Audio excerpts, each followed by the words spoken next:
If somebody's pulling your bone, somebody is just harassing you, or somebody's trying to get something out of you. Okay. Find out who the is. Be your phone call from the FBI.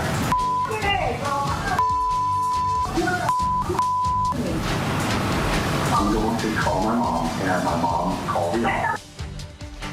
The chaos within the Adelson family is being revealed through recorded calls and surveillance videos showed in Mama Donna's trial.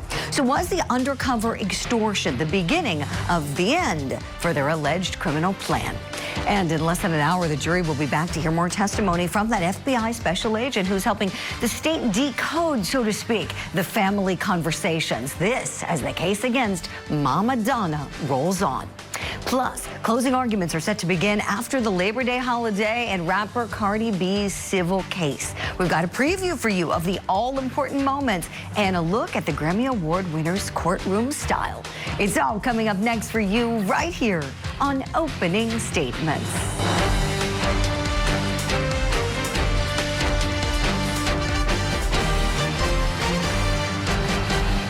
Good Friday morning to you and welcome to Opening Statements. We made it.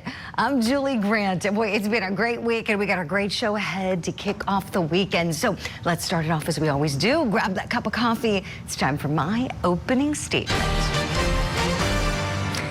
Donna's got one headphone on like a DJ and Harvey has his headphones taken away.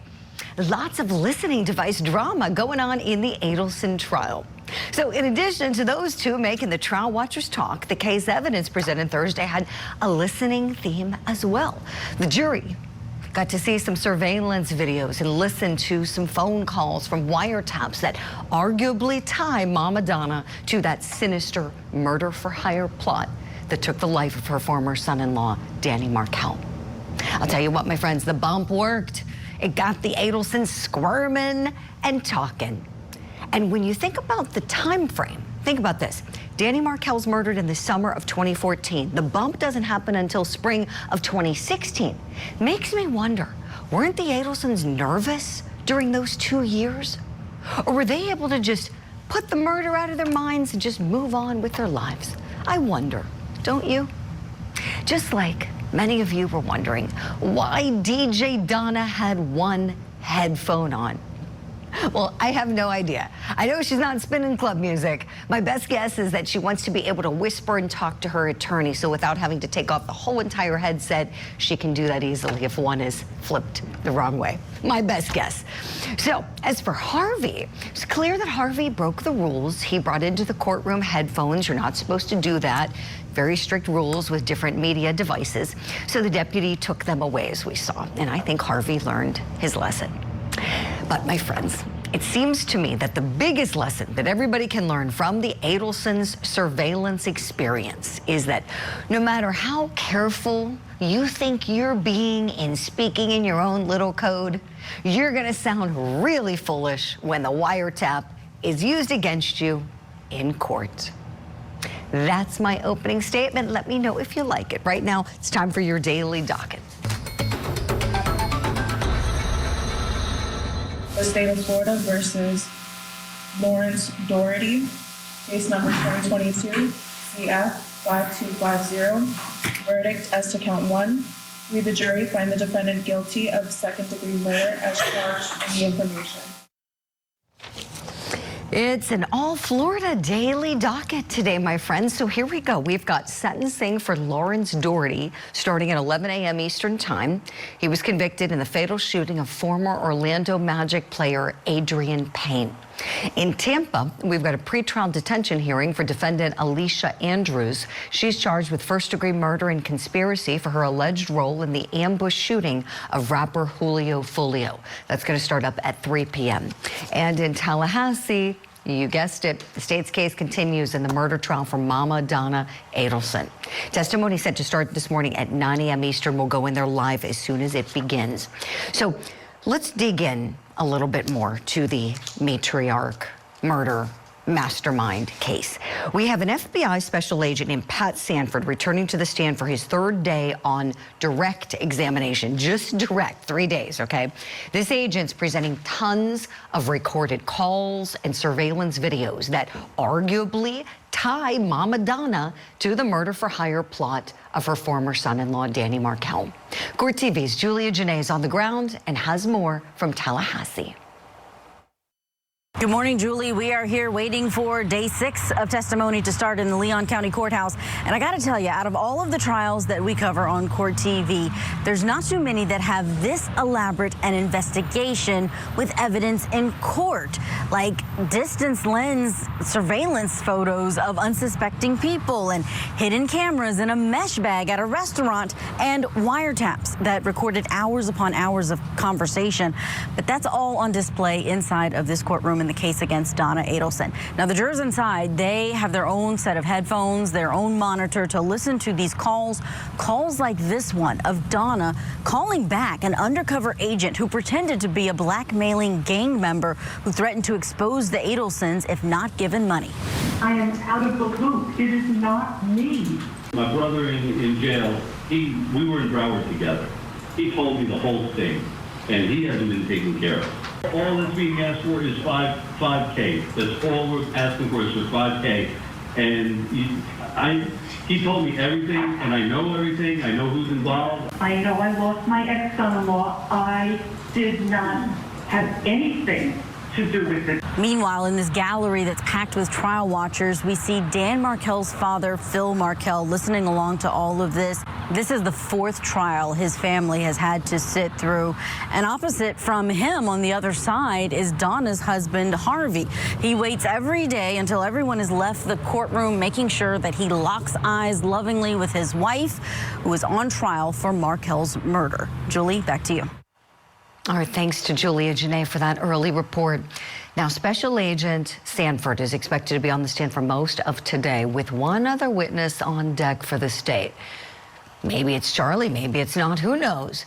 Is the state proving its case? That's perhaps the biggest question right now at this juncture of the trial, and who better to help us answer that?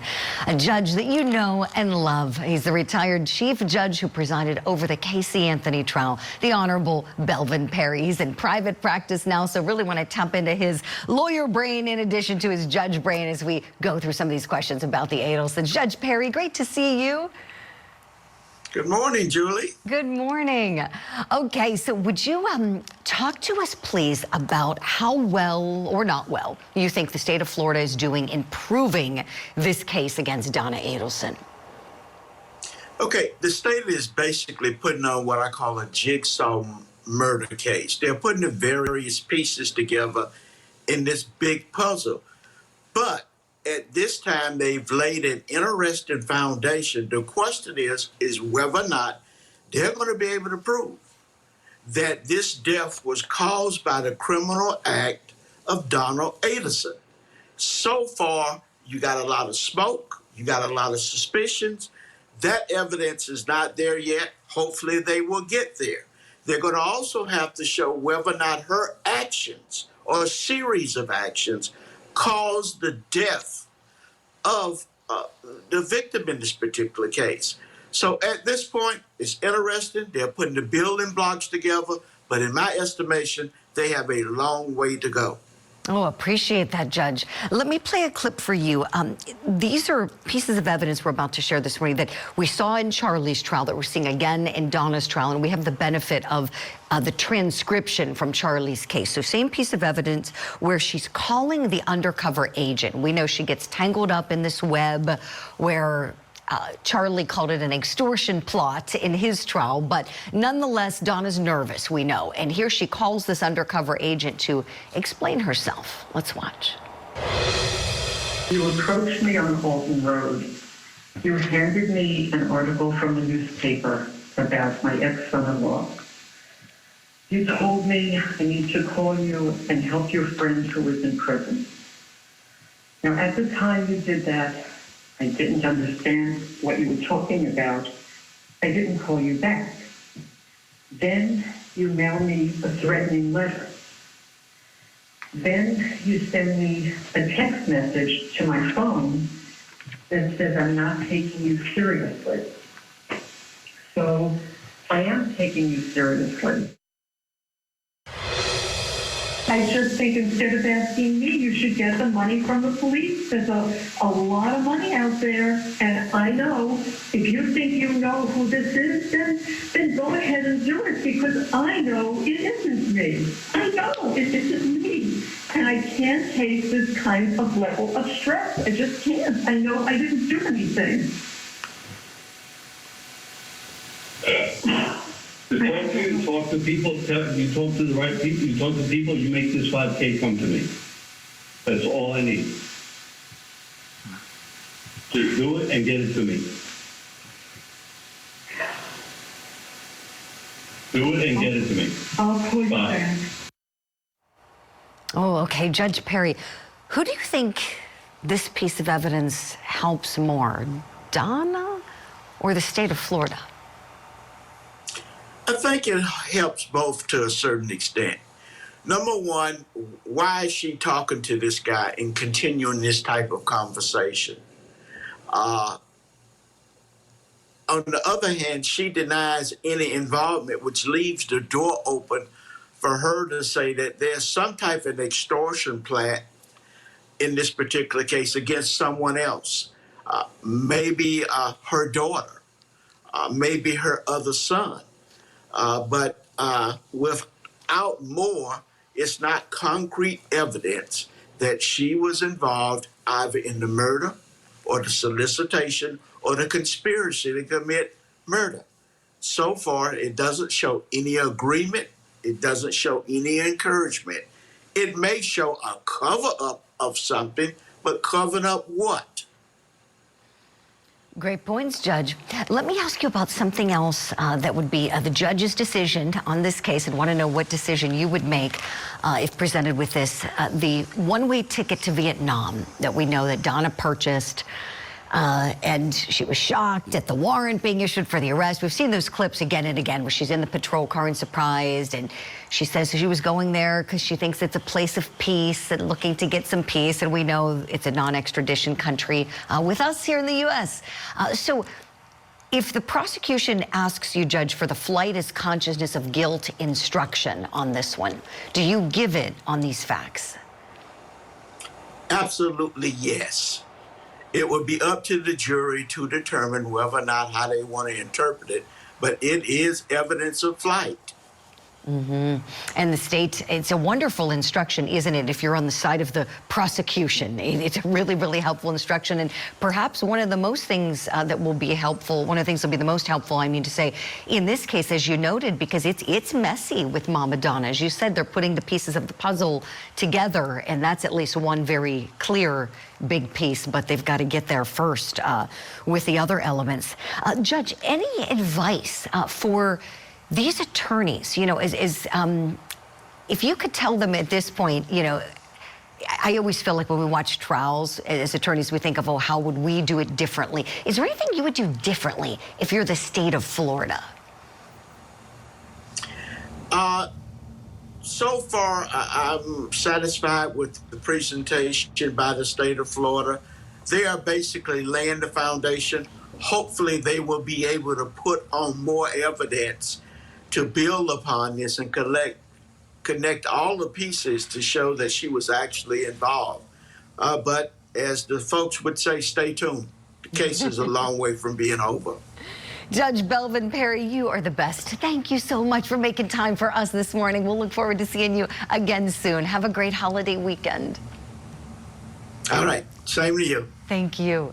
We'll hit a break. When we come back, here's what's still ahead on opening statements. We're going to dig in more on Mama Donna's trial, looking at the wiretaps and the Adelson family's code language. Plus, Cardi B's civil case rolling into next week. So plenty of fireworks, though, for the jury to think about as they get ready for the closing arguments.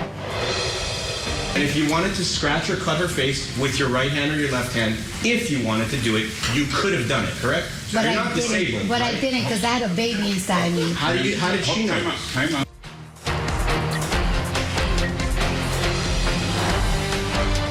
Matriarch of the Adelson family gets arrested. Donna Adelson is facing charges of murder, the death of her former son-in-law, Dan Markel. Prosecutors say a bitter child custody battle was the motive for the murder-for-hire plot. Now that Donna has turned into a defendant, what's next for the Adelson clan? Now that the ship is really sinking fast, blood doesn't matter that much. The Matriarch Mastermind Murder Trial. Live coverage today, only on Court TV.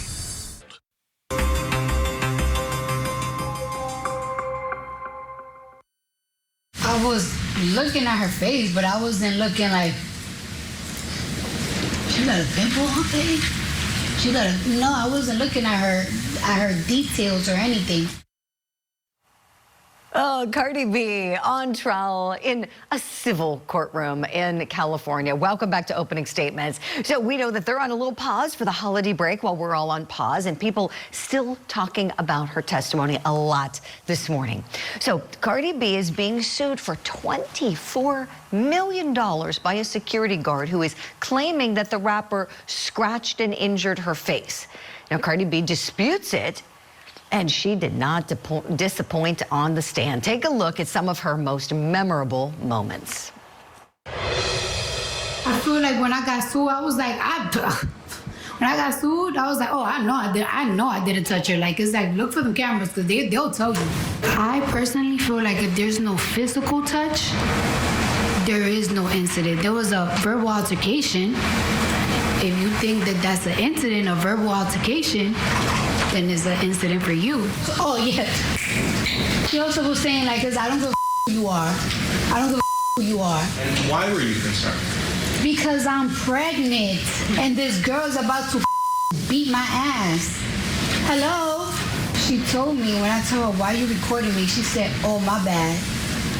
She practically apologized. Did she apologize to you? If you say, oh, my bad, when I'm telling you why you're recording me, to me, that means you're recording me. And it's right there, right now. It's on my face. Court is dark today. The jury gets an extra long holiday break. No doubt, though, the attorneys are hard at work preparing to give the all-important closing arguments set for next week. So what do you want to hear in the closing arguments from these attorneys? Let's bring in our power panel. Wow, three of my favorite people on the planet are here this morning. We've got jury consultant Susan Constantine, entertainment commentator Holland Reed, and criminal defense attorney and former prosecutor Joe Tamburino. Good morning to you all. All right, so closing arguments. One of the most important moments at any trial, as we know. What do we want to hear from both of these sides? Joe Tamburino, our lawyer on the panel, would you start us off, please? Good morning, Julie. Thanks for having me on. Well, I think what the defense has to do is talk about Cardi B's testimony as well as Dr. Fink's testimony. Cardi B did great.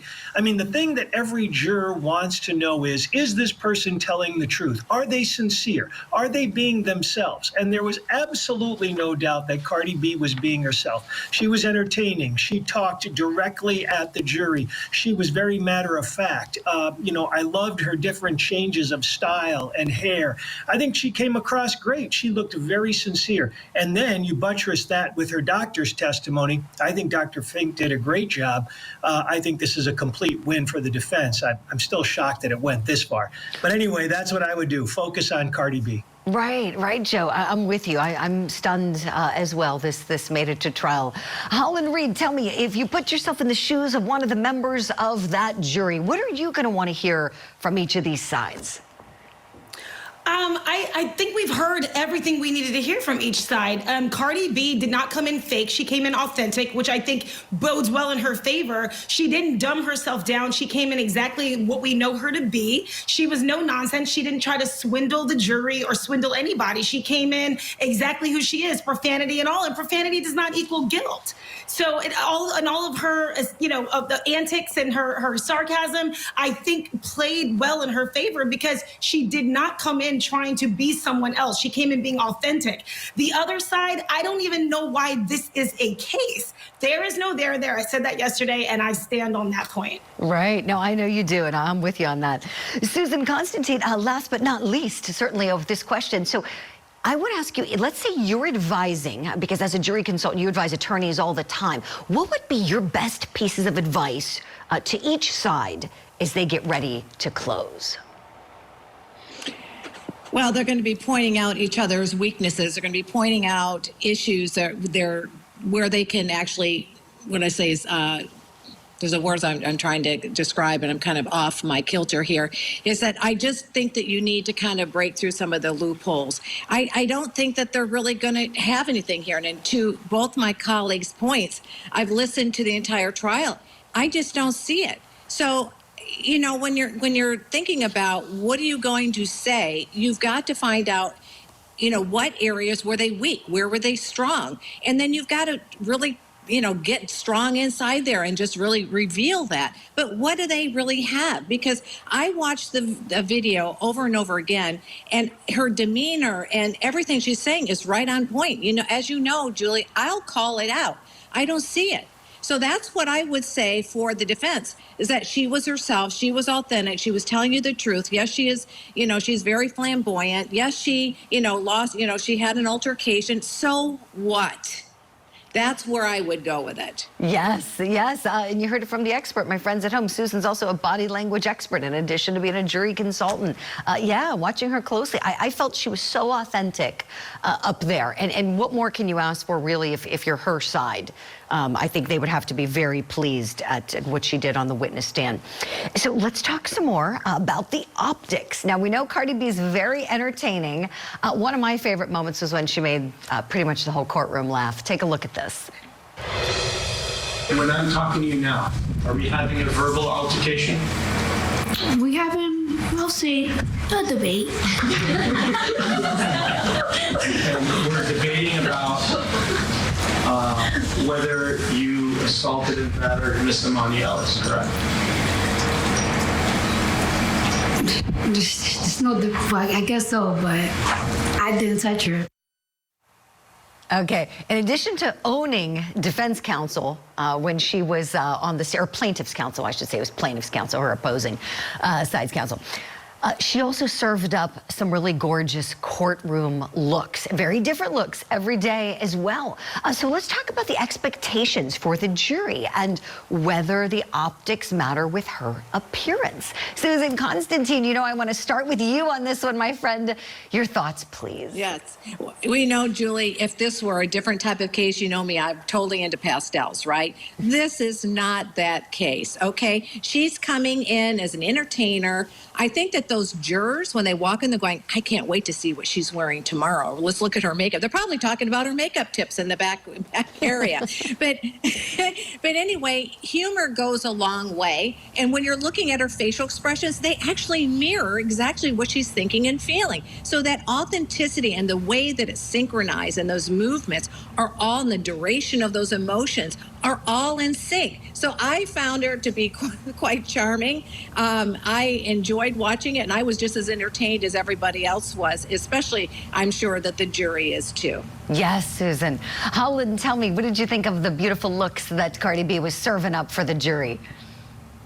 Oh my gosh, I loved them so much, Julie. I loved that she stayed, again, true to herself. There was no bait and switch here. She came in, she gave you blonde, she gave you pixie cut, she gave you dark, you know, vixen. She did not mince words, and she did not mix up trying to dumb down her persona. Big personality doesn't equal fake, and it doesn't equal guilty. And she did not dumb that down for this jury and for this audience, for us. And I think that's going to really, really, really drive the point home that this is all a money grab, and she is being her authentic self through and through, and nothing is going to stop her from making this her stage and her moment, regardless of what someone's trying to get out of her $25 million over a scratch that we couldn't even see. So I think it's gonna bode well for her. Yes, yes, I agree, Holland.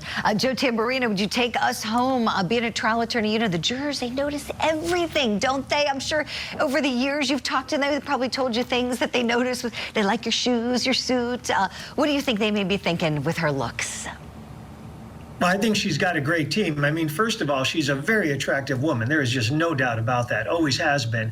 But also the whole change of style with hair and clothes, her mannerisms, I thought it was spot on. And, you know, hats off to her team because obviously, you know, she's a star and she must have a good public relations person and someone who's good with hair and wardrobe. And I'm sure they methodically planned this out. And it was good. They pulled it off very well. And again, going back to what the jury wants sincerity, and I think she was dripping with sincerity. I think she's going to win the day. I'm with you, Joe. Well said. We'll leave it here for now. And then we know Cardi B, of course, they're coming back on Tuesday. The all-important closing arguments. We'll see what look she gives us then. Susan and Holland, we have to let you both go. Thank you for weighing in and sharing your insights with us this morning. Have a great holiday weekend. Absolutely. Thank you. Thank you. Coming up next year on Opening Statements, we're going to turn to Idaho. The families of Madison Mogen and Ethan Chapin are requesting to permanently block crime scene images relating to their loved ones' deaths. Now, this comes as body camera footage of first responders arriving at the scene is released. We're going to focus on the family's legal battle next. Plus, we're counting down to live testimony in Mama Donna's trial. More surveillance evidence is coming up.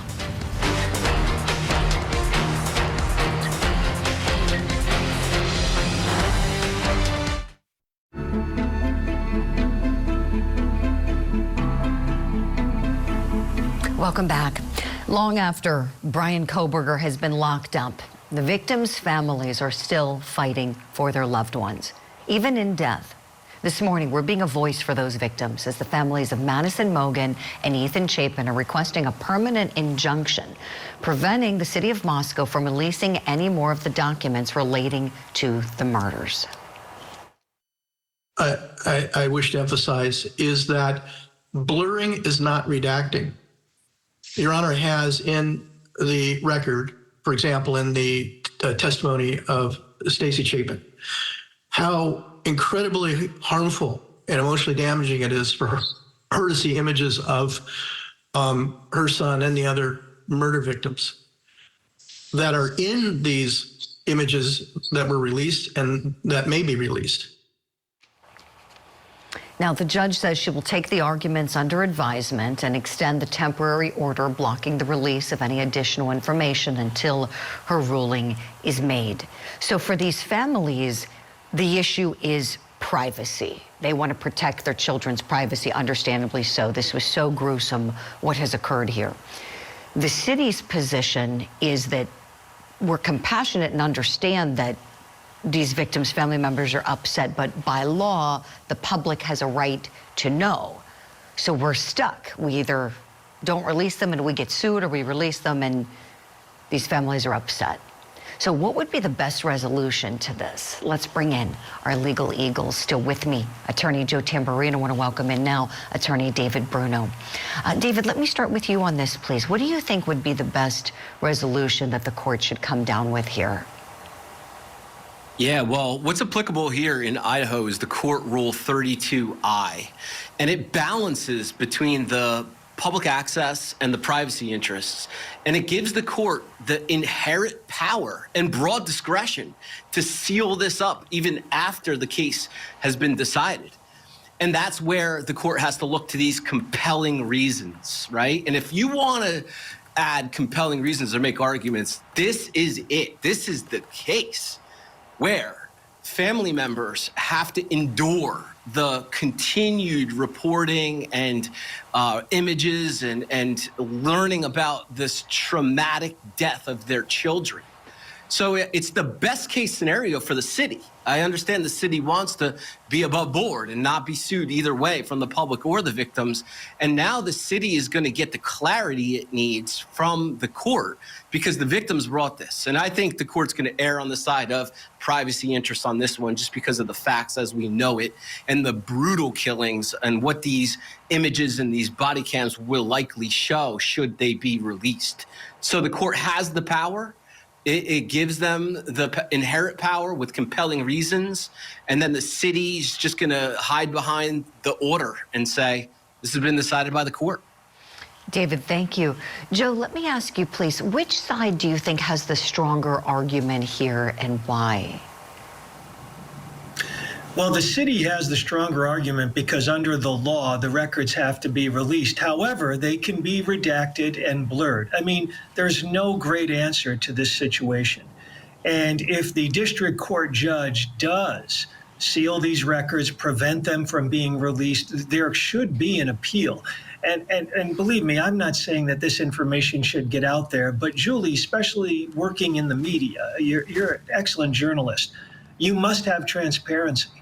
Our laws are based on public courtrooms, public information. You can't close courtroom doors. You can't seal records just on a whim.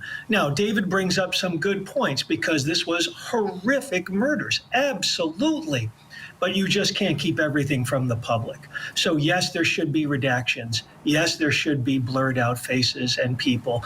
Yes, that when the city releases this information, it should not go in, well, it should go in the least gruesome form, but you can't simply just seal it. So if the district court does rule in the favor of the victims' families, I think there would be an appeal. Some media organization will take up an appeal. Well said, Joe. Thank you. I want to show you all a video that this just was made public. For anybody who may be triggered, want to let you know this is where the first responders are walking into that King Road home, getting their first look. And this was so graphic that parts of it had to be blacked out. So there's going to be nothing wrong with your TV here. You're going to see everything is going to go dark, and then the images are going to reappear. Let's take a look. Where's she at? Where's she at? Yes. Where at? Up here? Up here, up here.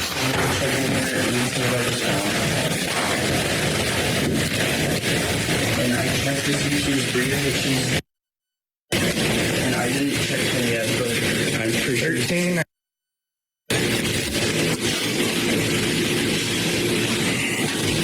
Okay, get back. Okay, stay back there, please.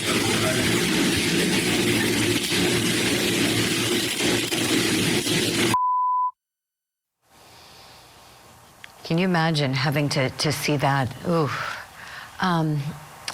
David Bruno, I think, probably it's something I think a lot of us don't think about, unless you do that job, what that's like, going into that crime scene, seeing it, I mean, here this hearing we're talking about is over, whether public members get to look at redacted images, that these first responders unfortunately had to see everything raw and just brutal. Yeah, no, I agree. Look, I haven't been one of the first responders there, but as a former homicide prosecutor, working with these kind of cases in autopsies and seeing blood spatter, walking through crime scenes with detectives, I could relate as well.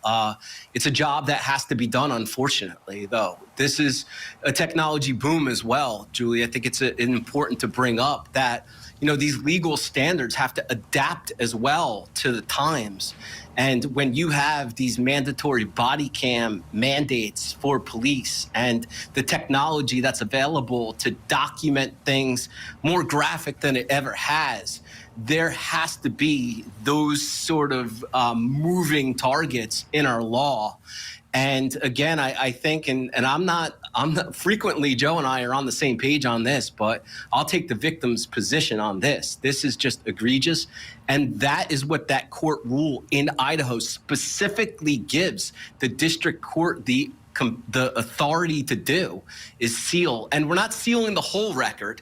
It is really just the bodies that are being sealed and the manner in which they were killed with those injuries. So it's tailored. It's not an overbroad sort of protection that's being requested here.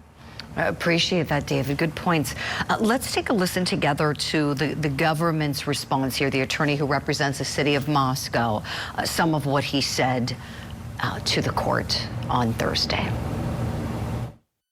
We are simply, and by we, I mean myself, my office, and the city of Moscow, are simply trying to deal with the competing interests that the statute has created and do what we can to balance the public interest in getting sunlight being the best disinfectant versus the very understandable concerns of any number of families of the victims.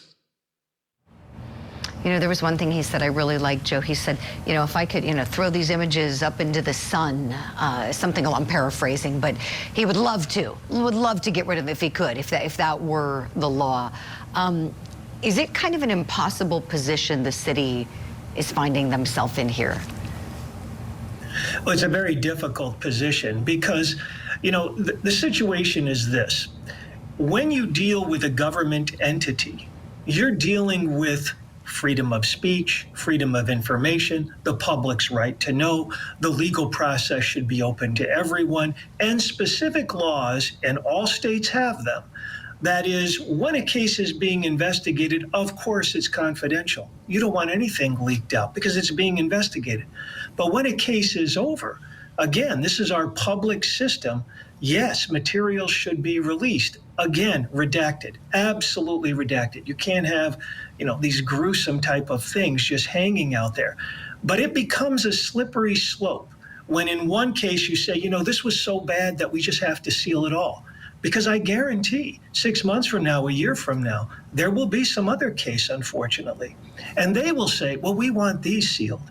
And pretty soon, everything gets sealed. So in an open society, it is very important to have transparency. That's why I think, again, if the judge does side with the victim's family, and I totally understand why that would happen, believe me. If the judge does side with that, it's going to be appealed. I really appreciate it. Boy, this is such a great discussion. You both are making such excellent points, and you're both very compassionate toward victims. You both understand where these victims are coming from here, and also being attorneys that you know the law. And so this is just, like you said, Joe, no good answer to this. This is awful. I'll leave everyone with this. Something that hit me, the attorney representing the victims said that there's a commodification of the killings by certain people who are obsessed with crimes, and it makes it really hard for victims' families. And these people aren't thinking about what happens to those people affected by the crimes when the images are released. And it really got me thinking about what we always aim to do, and we're going to do it here now as we head to a break, and that's put the focus on the victims. Joe Tamburino, David Bruno, stand by kindly, please, and thank you for weighing in on this. Let's show you a picture of those beautiful people who were taken far too soon from this earth in the most brutal way. These beautiful faces, look at them. Kaylee Gonsalves, Madison Mogan, Ethan Chapin, Xana Kernodle. We are sensitive to what their family members are going through as they are devastated and always will be about their losses of life. We'll hit a break and be right back with more opening statements on the other side.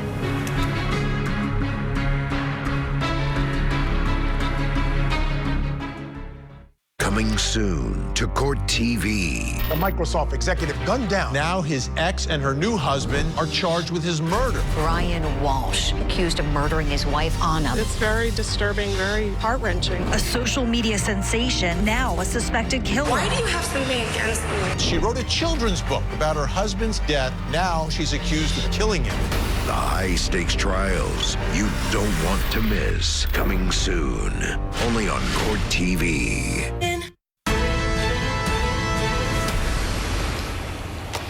Let's talk about the Adelsons as we're getting ready for the matriarch mastermind murder trial of Mama Donna to resume any second. I want to show you a live picture at the courtroom. Seal, our camera has to be fixated on the seal when there's no action to be filming. We're keeping an eye. We're ready to go. As soon as the judge is on the bench, we're going to go in live.